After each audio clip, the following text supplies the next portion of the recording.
100 വർഷത്തിലധികമായിട്ടുള്ളതായ ഒരു പ്രശ്നമാണ് നമ്മുടെ മലങ്കര സഭ തർക്കമെന്ന് പറയുന്നത്. അത് ഇരു സഭകളും തമ്മിലുള്ള ഒരു വിഷയം മാത്രമായിട്ടല്ല, ഇന്ന് നമ്മുടെ സമൂഹത്തിന് മുഴുവനും ഒരു തലവേദനയായിട്ടത് മാറിക്കൊണ്ടിരിക്കുകയാണ്. അതുകൊണ്ട് തന്നെ ഈ വിഷയം അടുത്ത തലമുറയ്ക്ക് കൈമാറാതെ ശാശ്വതമായി പരിഹരിക്കപ്പെടേണ്ടത് ഇരു സഭകളുടെയും അതുപോലെ തന്നെ ഈ നാടിന്റെയും കൂടി ഒരു ആവശ്യമായിട്ട് മാറിക്കൊണ്ടിരിക്കുകയാണ്. അപ്പൊ ഈ ഒരു സാഹചര്യത്തിലാണ് കോടതി വിധികൾ അതൊരു വശത്ത് നിൽക്കുന്നു. വ്യവഹാരങ്ങളിലൂടെയും കോടതി വിധികളിലൂടെയും ഈ പ്രശ്നത്തിനൊരു ശാശ്വത പരിഹാരം ഉണ്ടാക്കാൻ സാധിക്കുകയില്ല, വിശ്വാസപരവും മതപരവുമായ കാര്യങ്ങൾക്ക് സാധിക്കുകയില്ല എന്നുള്ളത് ബഹുമാനപ്പെട്ട കോടതി തന്നെ പല ആവർത്തി പറഞ്ഞ് അതിന്റെ വെളിച്ചത്തിലാണ് ബഹുമാനപ്പെട്ട കേരള ഗവൺമെന്റ് നിയമനിർമ്മാണവുമായിട്ട് മുന്നോട്ട് പോയത്.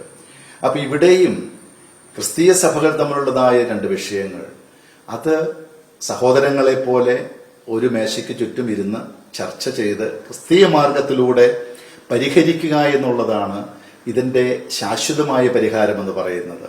അതിനു വേണ്ടിയിട്ട് ആദരണീയനായ മുഖ്യമന്ത്രി ശ്രീ പിണറായി വിജയന്റെ നേതൃത്വത്തിൽ അനേക ചർച്ചകൾ നടന്നു. ആ ചർച്ചകൾ ഇരു വിഭാഗങ്ങളെയും പങ്കെടുപ്പിച്ചുകൊണ്ട് അതിൽ ഞാനും പങ്കെടുത്തയാളാണ്. പക്ഷെ നിർഭാഗ്യവശാൽ മറുവിഭാഗത്തിന്റെ ഒരു നിസ്സഹകരണം കൊണ്ടാണത് പൂർത്തീകരിക്കപ്പെടാതെ സഫലീകരിക്കപ്പെടാതെ പോയത്.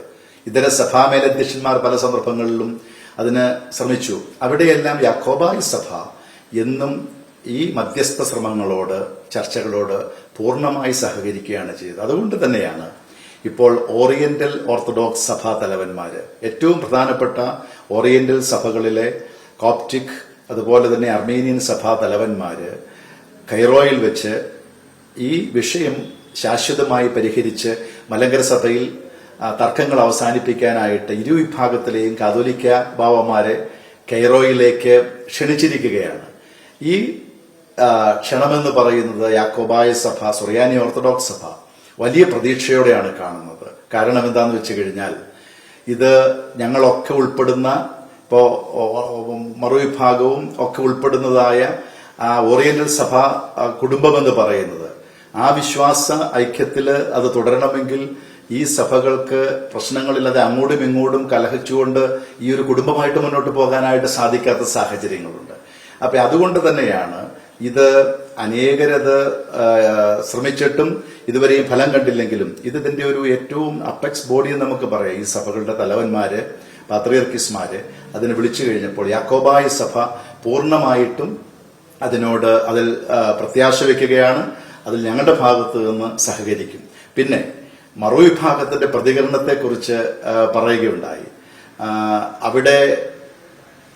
അവിടുത്തെ ഒരു ബിഷപ്പ് പറഞ്ഞത് അതൊരു സ്വപ്നം മാത്രമായി അവശേഷിക്കുന്നു പറഞ്ഞാലും, പക്ഷെ അവിടുത്തെ ഔദ്യോഗിക ഇതിനകത്ത് അതിനെ പൂർണ്ണമായിട്ട് തള്ളിക്കളഞ്ഞതായിട്ട് ഞാൻ കണ്ടില്ല. എപ്പോഴും നമ്മൾ പ്രതീക്ഷിക്കുകയാണ്. പക്ഷെ ഒരു കാര്യവും കൂടെ നമ്മൾ മനസ്സിലാക്കണം. ഈ മറുവിഭാഗത്തിൽ തന്നെ ഒരു മെത്രാപ്പോലീത്ത, അദ്ദേഹം കഴിഞ്ഞ ദിവസം, അദ്ദേഹത്തിന്റെ പേര് ഞാൻ പറയുകയാണ്, അപ്പറയം തിരുമേനി, അദ്ദേഹത്തിന്റെ ഒരു പ്രസംഗം ഇന്ന് ലോകം മുഴുവനും കേട്ടുകൊണ്ടിരിക്കുകയാണ്. അദ്ദേഹം വിശുദ്ധ കുർബാന മധ്യേ വിശുദ്ധ ഗിവർഗീസ് സഹദായുടെ പെരുന്നാളിന്റെ എന്ന് അദ്ദേഹം പറഞ്ഞ ഒരു കാര്യമുണ്ട്. അദ്ദേഹം പറഞ്ഞൊരു കാര്യം, ഇത് പള്ളിപ്പിടുത്തമൊക്കെ അവസാനിപ്പിച്ച് ക്രിസ്തീയ മാർഗത്തിലൂടെ ഈ മലങ്കര സഭാതർക്കം അവസാനിപ്പിക്കുവാൻ സ്വന്തം സഭയോടാണ് ആഹ്വാനം ചെയ്തത്.